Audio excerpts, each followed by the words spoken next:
Bonjour et bienvenue à la Minute Tech. L'objectif de la Minute Tech est de vous informer sur les concepts ou fonctionnalités des applications métiers de Microsoft au travers d'une démonstration dans un format très court. Le sujet que nous allons aborder aujourd'hui est une nouvelle fonctionnalité qui est apparue dans la nouvelle release du produit. Il s'agit de forecasting. Autrement dit, nous allons voir comment cette fonctionnalité de prévision des ventes va permettre aux commerciaux de suivre facilement leur performance par rapport aux objectifs fixés et identifier les risques de pipeline qui pourraient compromettre leur capacité à les atteindre, aux managers de suivre les performances individuelles par rapport aux quotas pour fournir un coaching proactif, et aux directeurs et directrices commerciales qui pourront utiliser les tendances des prévisions pour anticiper les ventes et si besoin, réaffecter les ressources nécessaires. Je m'appelle Olivier Mastalers, je suis Customer Success Manager chez Microsoft France. Mon rôle est d'accompagner nos clients à faciliter et optimiser l'utilisation de nos applications métiers. Alors, vous êtes prêts? Let's go! Nous nous retrouvons donc dans l'application Dynamics 365 Sales. Je suis actuellement sur la page Dashboard et ce que je vous recommande, c'est d'aller descendre dans la partie Performance et de voir cette nouvelle fonctionnalité Forecast. Donc au préalable, j'ai déjà créé cette visualisation Forecast pour mes équipes. Ce que vous voyez en fait ici, c'est que j'ai déjà une vue qui est disponible. Cette vue, sachez que vous pouvez la faire en fonction d'un territoire, donc faire un forecast par territoire ou par organisation, donc avec un lien hiérarchique. Donc là, l'exemple que j'ai pris, c'est un lien hiérarchique.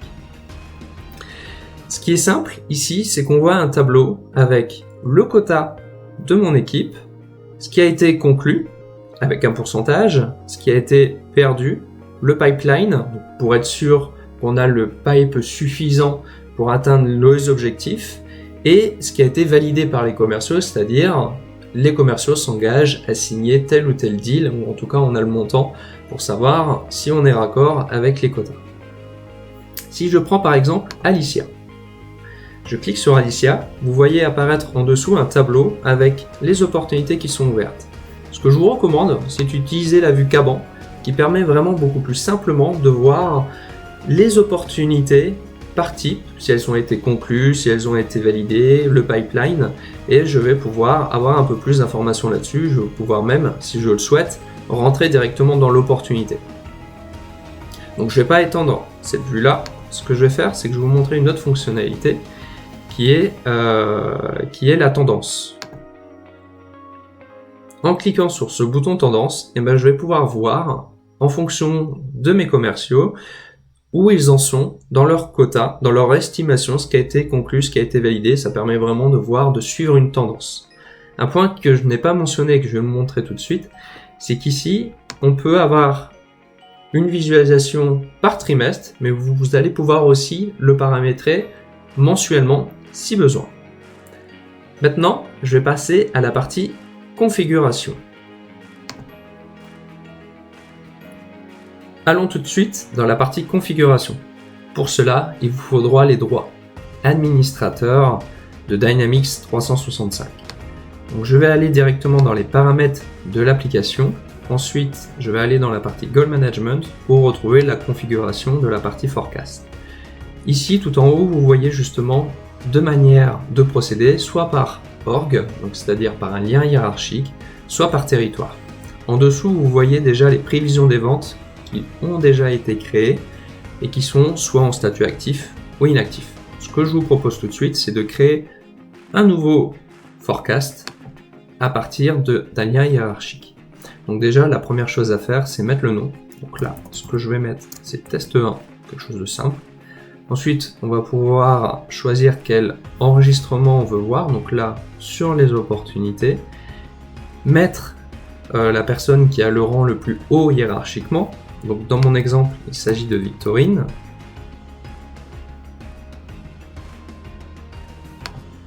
Et ensuite, on va pouvoir définir la période, qu'elle soit par trimestre ou par mois. Et ensuite, le nombre de périodes. Donc là, je vais laisser le nombre de trimestres et je vais choisir la période. On voit en dessous justement que l'outil, le système, met automatiquement la date par rapport à cette période. Et à droite, vous avez la prévisualisation de l'organigramme, en tout cas du lien hiérarchique qu'il existe avec la directrice. Je vais cliquer sur le bouton Next et je vais pouvoir ajouter les rôles de sécurité. Il y en a 3. Le premier, c'est qu'on n'ajoute pas de rôle de sécurité en plus, c'est-à-dire que seul le directeur sera capable d'avoir cette vue. Le second choix, c'est qu'on met à disposition à tous les utilisateurs cette vue-là, et tous les utilisateurs seront capables de voir les tableaux et les informations qui s'y retrouvent. Et enfin, on peut choisir des rôles spécifiques que vous avez au préalable créés. Donc moi, dans l'exemple, je ne vais pas forcément le montrer à d'autres utilisateurs. On est à la 3e étape sur 4, et là on voit déjà un premier niveau du tableau, puisque là on voit afficher les quotas. Ce que je vais faire, c'est que je vais ajouter des options supplémentaires, et je vais prendre, qu'est-ce qui m'intéresse dedans, la partie Forecast Category, qui va me mettre les best cases, ce qui a été validé, les perdus, le pipeline, ce qui a été gagné, etc., etc. Donc je vais choisir celui-ci. Et l'outil, le système, me propose de configurer automatiquement les différentes informations. Donc, à droite, je vais retrouver certaines informations. En fait, je vais prévisualiser le tableau et il y a certaines informations qui ne m'intéressent pas. Par exemple, la partie base case, soit je peux ne pas l'afficher, soit je peux complètement la supprimer. Je vais aussi supprimer celle-ci. Voilà. Et je vais pouvoir réorganiser mon tableau. Moi, ce que j'ai envie de voir en premier, c'est ce qui a été gagné entre le quota par rapport au quota. Donc ça permet de faire un drag and drop facile et comme vous voyez, ça va assez vite. Dans la partie options, je vais choisir par exemple ce qui a été gagné. Je vais aller dans la partie configuration.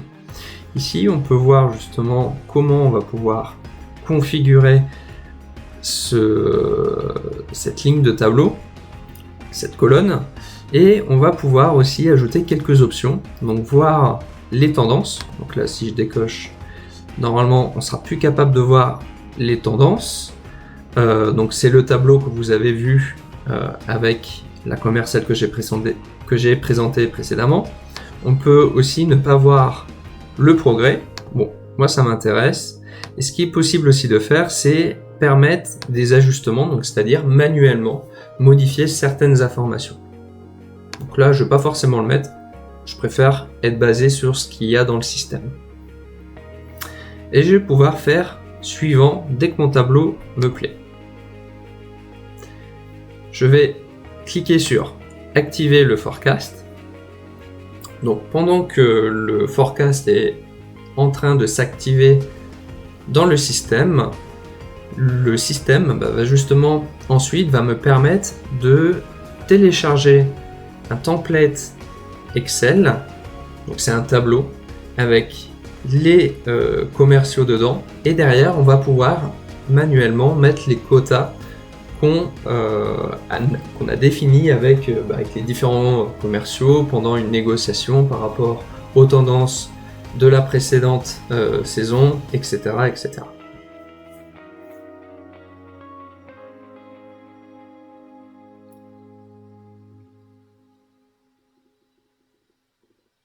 Voilà, donc on le voit ici, le forecast a été activé et je vais maintenant pouvoir télécharger ce fichier Excel. Donc je vais l'ouvrir.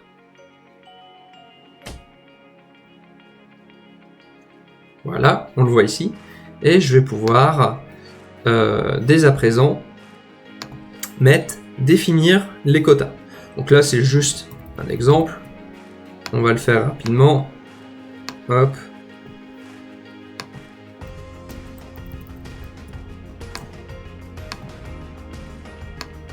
Et voilà. Donc, vous enregistrez justement ce fichier Excel. Et ensuite, en l'ayant enregistré, voilà, c'est ce que je suis en train de faire.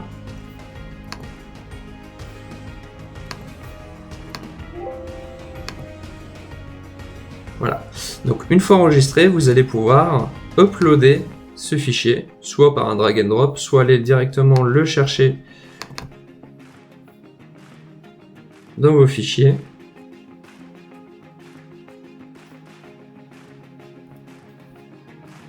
Voilà. Et là, j'ai la validation que mon quota a été créé. Donc je vais cliquer sur Finish et on va vérifier ça ensemble. Donc on le voit, test 1, disponible, actif. On va vérifier ça ensemble. Donc je retourne dans l'application Sales, je vais dans la partie Forecast et je peux voir que cette nouvelle a été créée, test 1, avec les informations que j'avais préétablies. Voilà.